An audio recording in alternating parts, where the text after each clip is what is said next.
it's January 1st. I got some books for Christmas. I got this new rotating bookshelf in my living room for Christmas. So I want to spend the first couple of weeks of January reading books that I got as gifts for Christmas. I'm also wearing my brand new hoodie that I got for Christmas that has cute little cats on it. And I am very excited to be wearing this. It is so incredibly soft and nice. So I'm definitely in the cozy mood, ready to pick up one of these books. So let me tell you about the books that I got. So the only book from my husband that I asked for explicitly is Empire of Shadows by Jacqueline Benson. This reminds me a lot of the premise of A Curious Beginning, where we have this like Victorian woman who's in a job in like the sciences or history or something like that that women weren't really supposed to be in, and there's some sort of like adventure, mystery, and there's also a romance. So I believe that this woman in this book is trying to find a lost city. She is like an archaeologist, historian. She wants her chance to revolutionize pre-Columbian history. I believe this is an indie book as well, so I'm super excited to read this, and I might pick this up first. And then for the surprises from my husband, he got me The Fairy Morgana by Louisa Morgan. This is such a beautiful cover. I told him to get me some surprises from my Goodreads list, and he did, and this was such a good pick. I mean, I have over 1,000 books on my Goodreads want to read. Hey Mittens, what if we didn't mess with the tripod? Come here, Mittens. So this is like a feminist retelling of Morgan Le Fay from Arthurian Legend, and Arthurian Legend is one of my favorite things to read about. I just always put these books off because I have so much high expectations for them. And then from my in-laws, I asked for these two books. So we have The Everlasting by Alexi Harrow and Wild Reverence by Rebecca Ross. These are two books that I have very high hopes for. Rebecca Ross specifically, I have read from 3 or 4 times now and given her 3 5-star ratings. And then Alexi Harrow, I have no history with, but I have been really loving these like Lady Night books, and I've heard people absolutely love this one. So this is another contender for this vlog for sure. And then some more surprises from my husband. He got A Magic Deep in Drowning by Hester Fox, and I actually don't know much about this one. I think it is a fantasy or magical realism book with a historical setting. And one thing about me is I love historical books, and I also love fantasy, and I also love mermaids. So this was also a great choice from him. Another surprise was Donatella Hamachi and the Library Avengers by Stephen Lee, Kim Chi, who is a drag queen, and Utamaru, who I am unfamiliar with. But this is a middle grade book with some illustrations throughout. It's not completely a graphic novel, but there are fun illustrations, and this is just like so cute. This is, I think, going to be like a fun, sweet book for a rainy day. So this was also a really surprising and fun pick from him. And then last but not least, we have My Friends by Frederick Bachman. This is on several like TBRs of mine, or like will fulfill several challenges. I have like a 27 books to read while I'm 27 list, and then I'm also going to try to complete the Buzzwordathon challenge that Kayla from Books and Lala runs every year.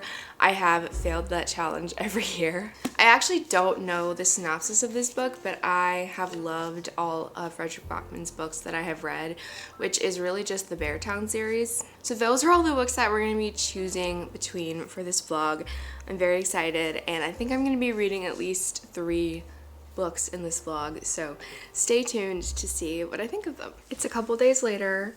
I am wearing different cat pajamas, and I have indeed started reading Empire of Shadows. This is definitely one that I really wanted to read for a while, and I have really high hopes for this. I thought it would be fun and romantic and adventurous, and so far it is. I've just finished chapter 14 and I'm on page 133. I don't love the format of the book itself. I feel like there are a lot of like words per page, and it's not like the most comfortable book to read, but I really like the cover, I really like the back of it, and I really like the content of the book, so that's what really matters. So the tagline on the back is "Nice Victorian ladies don't run off to find lost legendary cities," and I feel like that's a pretty good summary of what this book is. We have our main character Ellie, who is very educated,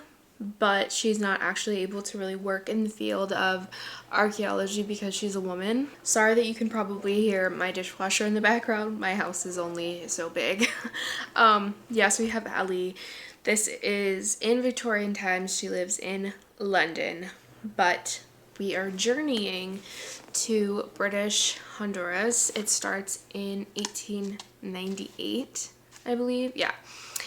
And in the course of her daily life at her job, she comes across this map, this artifact that make it seem like perhaps there is this like lost city in British Honduras, and she kind of rashly goes on this journey to find this lost city, but there is this like evil, ambitious man who is following her, who she didn't steal directly from him, but she stole it kind of from her job, and this guy apparently was trying to get his hands on it as well. So already from the start we have a sense of danger, and it seems like this man would really do anything to get his hands on this map and this artifact. And then while she is there in this hotel, she meets this man called, what's his name? Yeah, Adam, who is a surveyor.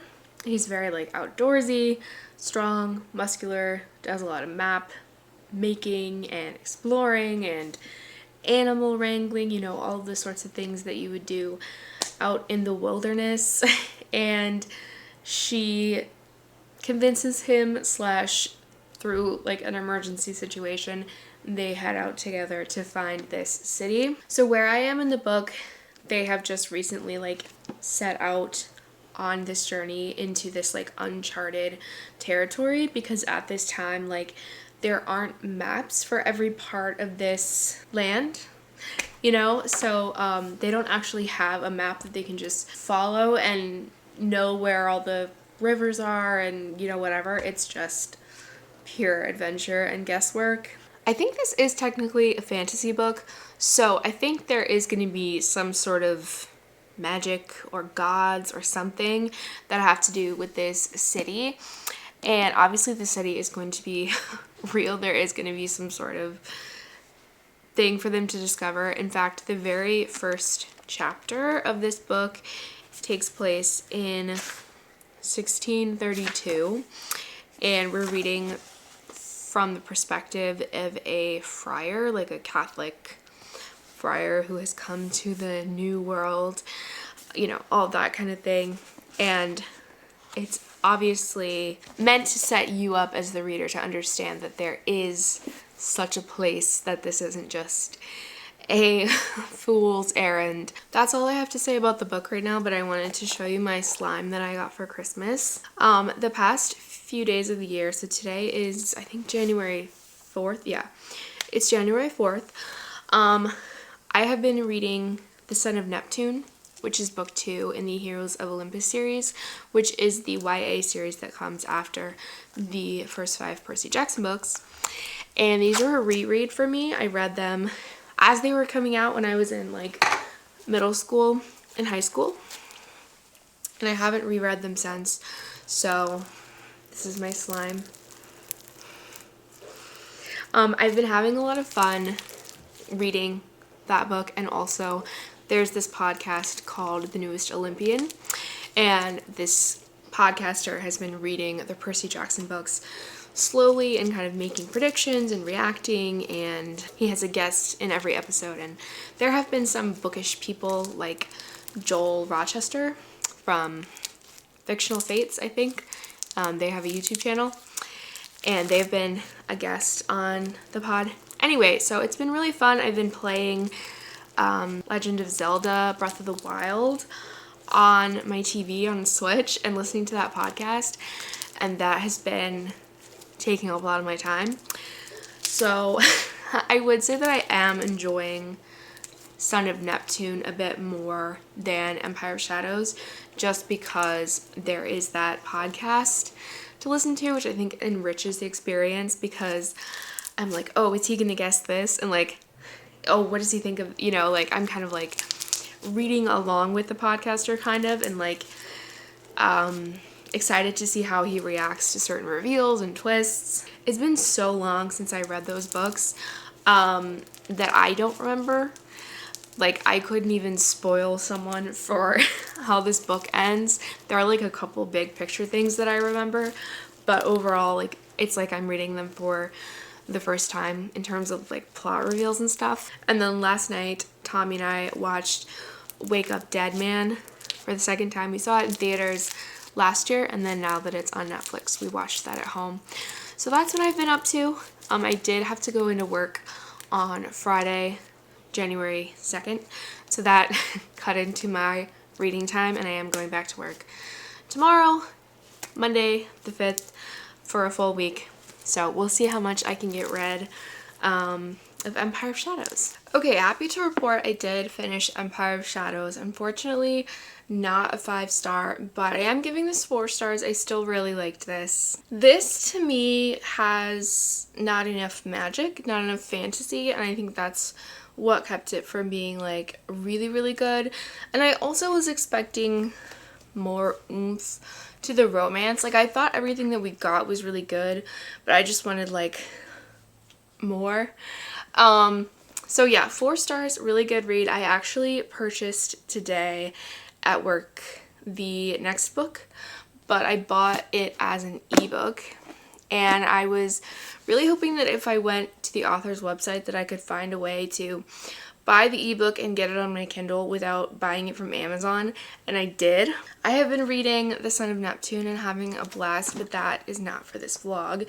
My next book that I'm going to read that I got for Christmas is, I think, going to be My Friends by Frederick Bachman, because my library hold for Feybound by Sarah L. Arifi just came in a few days ago, and I started reading it last night. I need to read that book for the Reddit Fantasy Bingo Challenge that ends on April 1st, so basically I have through the end of March, and I have a lot of books left to read, so I gotta get through them. So I thought I could read that one and read this one and read this one and kind of go back and forth. I am kind of almost done with Son of Neptune. So I think My Friends is going to be our next book, and then I think our last book is going to be The Everlasting.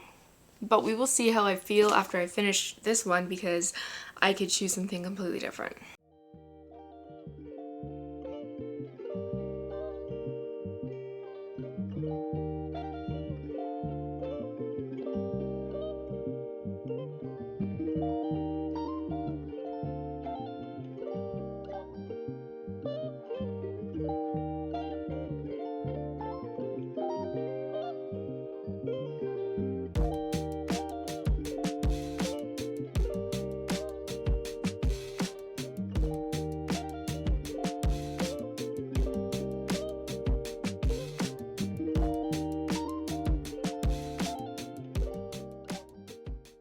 Well, this book has made me sob.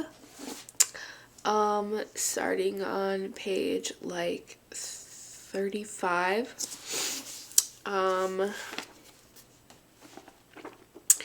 So I got to page 56, so I read through chapter 8, and yeah. I don't know if the rest of the book is gonna hit me this hard or not. I was planning on like taking this book to work and reading it, when I have some downtime. I'm now thinking I'm not gonna do that because I don't really want to be like crying at work. That's my update for now. I still am not entirely sure like what the full synopsis is, so I think I'll just let you know next time I update. Let's talk about my friends because I am on page 221. I have a cute panda bookmark. And I'm hoping to do some chores right now and listen to the audiobook and finish it out today, hopefully.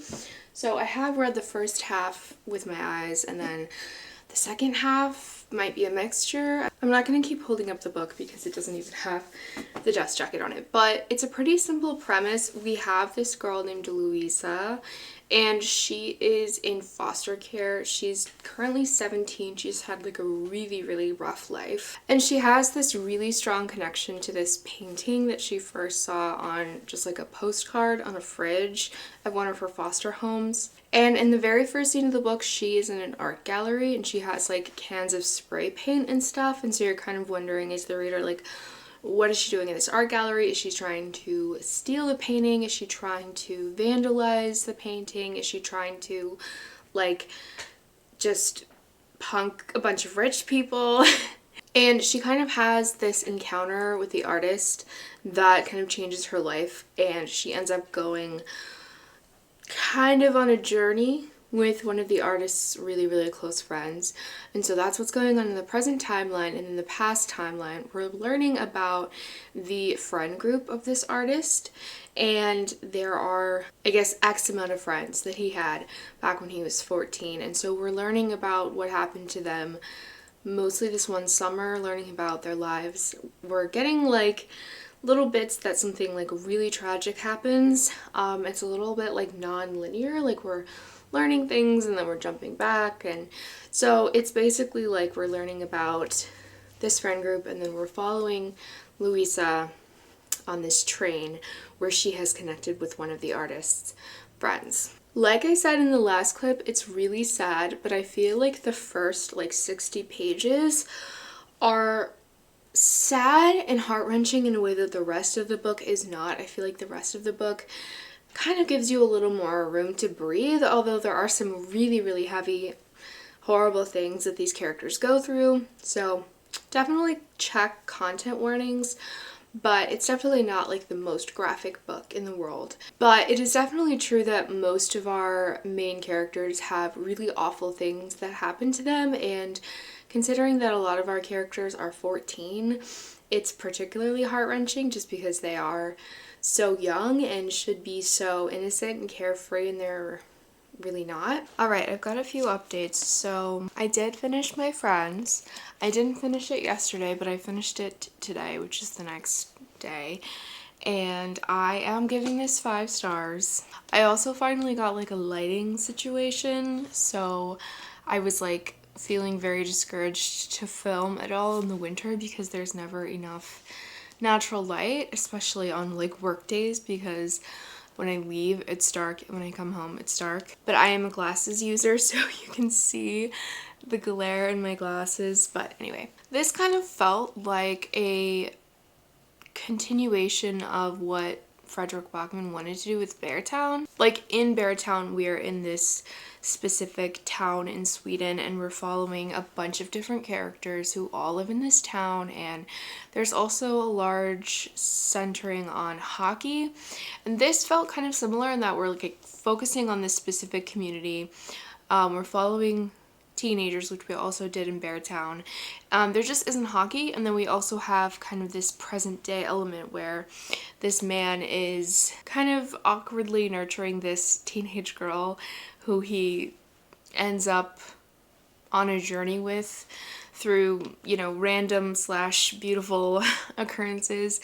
So that is different from Beartown. We don't have that kind of like flashback nature in Beartown, but the kind of following different characters and their home lives and how they come together really did remind me of Beartown. So I think if you loved that series, you will love this. I also think that the first like 50-60 pages or so are the saddest, so if you can get past that, I don't think the rest of the book is quite as gut-wrenching, but maybe that's just like me personally.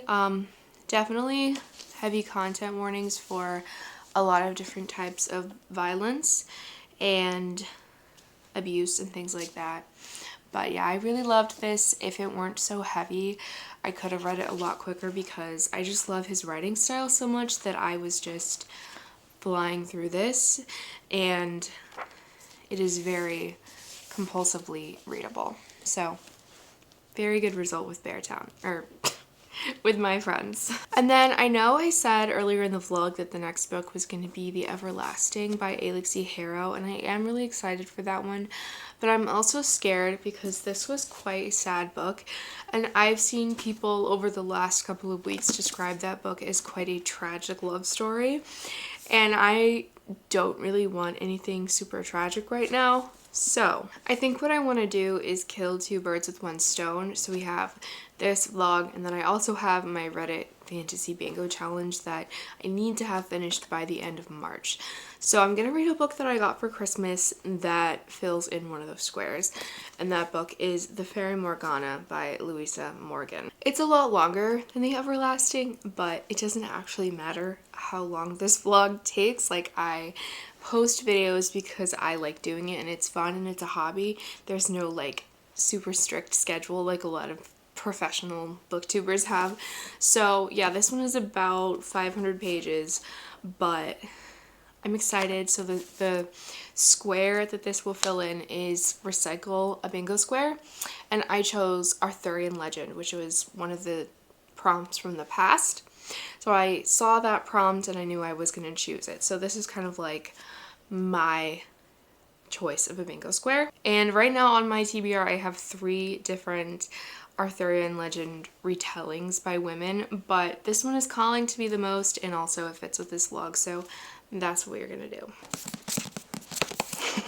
Okay, so I have actually finished The Fairy Morgana, so I'm going to tell you about all my thoughts and feelings right here. So, like I told you earlier, this is about Morgana. You may know her as Morgana Le Fay, and this is kind of her origin story, or like a retelling, this author's version of her story. There are different sources of these legends, and different authors had different takes on them, so there isn't like one like correct interpretation, which is also why reading Arthurian legend retellings are so fun, is because they can be so similar in terms of vibes and atmosphere, and they can just completely scramble up the character arcs and the plot points, who is the good guy, who is the bad guy, and things like that. So in this book, Morgana is a priestess of the Lady, which is like the Lady of the Lake, but they just call her the Lady. And she is actually the half sister of King Arthur, who is just Arthur at the beginning of this book, and she kind of helps him magically pull the sword out of the stone because she knows that he is the true king. And so this starts off a kind of a series of events where she is meddling in the affairs of Camelot and trying to help, trying to make sure that everything goes smoothly, make sure that these prophecies come to pass, that Arthur is safe, that the kingdom is safe, things like that. We also have this character named Braith, who I was not familiar with. I don't know if she exists in Arthurian legend or if this author just made her up. And I really liked having Braith's perspective along with Morgana's, because Morgana is this like very powerful magical woman, very serious and mysterious, and everyone kind of fears her. She's very elegant and otherworldly, whereas Braith is just kind of like a silly, not silly, a pretty farm girl, like country girl, who has been sent to this, what would we call it, like sanctuary, abbey. She's been sent to the place where all the priestesses are as an acolyte because her mom can't feed all of her children. And Braith doesn't actually have any magical powers, so she's an interesting character to like juxtapose with Morgana because she's so normal. But I really liked her. Temple is the word I was looking for. So we do spend some time at the Ladies' Temple, where Morgana is one of these priestesses. And then we also do go to the castle at Camelot, and we start getting more involved in court politics and things like that. So I really enjoyed this. There were moments where I thought that this was maybe going to be a 5-star. I think I'm giving it like 4.25, which is really specific but feels right. I thought the ending was kind of lacking, and There were some side characters that I wished had been fleshed out more. There were some side characters where I feel like I never got a physical description of them, so I didn't really know what they looked like. And overall, I just wish there had been more intrigue and oomph at the end. I was also expecting to learn a lot more about the Fae and like this white city of the Fae by the end of the book, and we didn't get as much as I had wanted. But overall, this gave me really everything that I want from an Arthurian retelling. I think the atmosphere in this, like, would you call it medieval? I'm not a historian, but whatever time period is associated with Arthurian legend, the historical details and the details of nature and magic all worked really well for me. It kind of felt like being inside of someone's medieval fantasy Pinterest board. I do have a Pinterest board where I have like lots of pictures of pretty medieval fantasy scenes, and that's how this made me feel, which is wonderful. And because this is a retelling, I truly did not know where the plot was gonna go. So 4.25 stars, definitely a success, and I'm very glad that I read this. Those are gonna be all the books that I read in this vlog. Thank you so much for watching. Don't forget to subscribe if you want to see more bookish content from me, and I hope you have a lovely week.